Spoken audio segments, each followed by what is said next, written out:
लाहौर में खातून से कार छीन कर फरार होने वाला डाकू पंजाब पुलिस का हाजिर सर्विस सब इंस्पेक्टर निकला।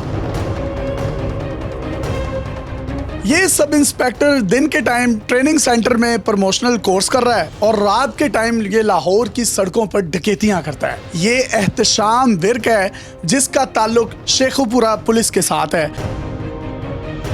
पीछे से एक शख्स आकर टक्कर मार रहा है और जैसे ही खातून बाहर आती है वो शख्स वहां से फरार हो जाता है, जबकि जो दूसरा शख्स गाड़ी के अंदर बैठता है जो डाकू है वो पंजाब पुलिस का हाजिर service sub inspector Ehtesham Virk है, जो कि आज से चंद महीने पहले शेखुपुरा के एक थाने में पोस्टेड था। मैंने इसकी कुछ तस्वीर निकलवाई, पता चला हुजूर 2015 के सब इंस्पेक्टर्स के बैच से ताल्लुक रखते हैं और चूंग ट्रेनिंग सेंटर में अपनी ट्रेनिंग जो है वो कर रहे हैं।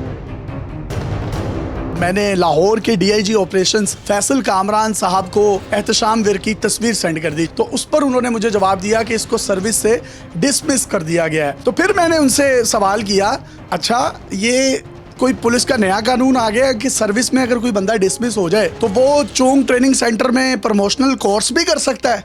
तो उसका उनके पास किसी भी किस्म का कोई जवाब नहीं था।